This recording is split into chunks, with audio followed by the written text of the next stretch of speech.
Thanks, Minister. Tom Connell from Sky News. You've given an exhortation for our suppliers in particular to do the right thing today.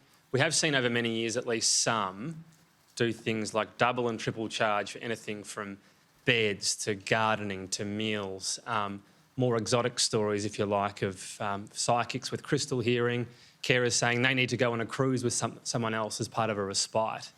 And a lot of these providers presumably have no compunction with doing this. Is it time to go harder on compliance? My understanding there are, I think, 2 blacklisted providers. Do you need to be a much tougher cop on the beat? Because a lot of these providers, I'm not saying most of them do it, but the ones that are doing it don't really care about what you have to say today about doing the right thing.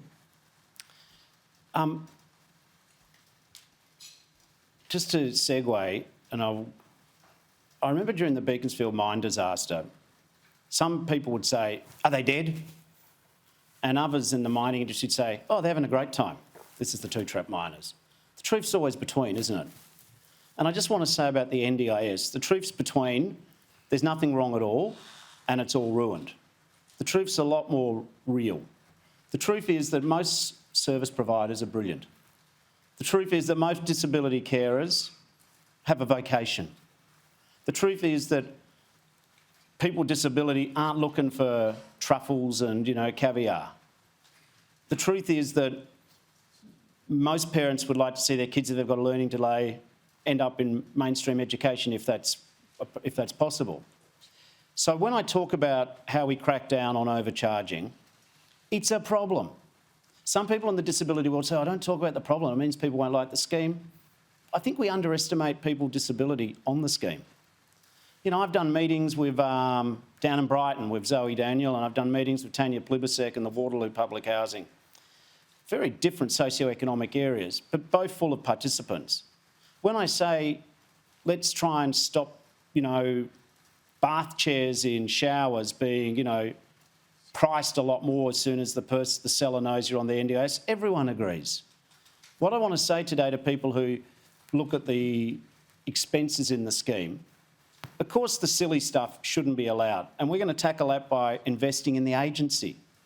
If you've got consistent decision-making in the agency with people who are familiar with the disabilities, if you've got longer-term plans, if we have better ICT scrutinising whether or not an account's being unduly drawn down or it seems to be running ahead of the budget, we're going to sort some of this out.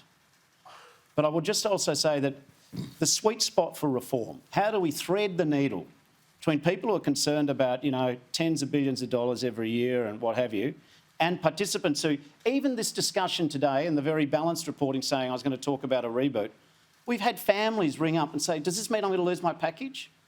So there's a lot of trauma and there's a lot of muscle memory of the last 10 years. So yes, we are going to crack down on the fraud and we're going to invest in more systems. If you've got a business model where you are sort of mining someone's supported independent living package for your own interests and not the participant, sell your business now, because it's not going to be worth much by the time we've finished with you. We're going to put participants first. But in putting that sort of negative cop on the beat frame, which has to be done, I say to everyone, the scheme is good, it's world leading, no one else in the world does something like it, any of us could need it, and there's a lot more good news than bad news in the scheme. We just think we can get even more good news in the scheme and deal with the issue of inappropriate costs. Thanks.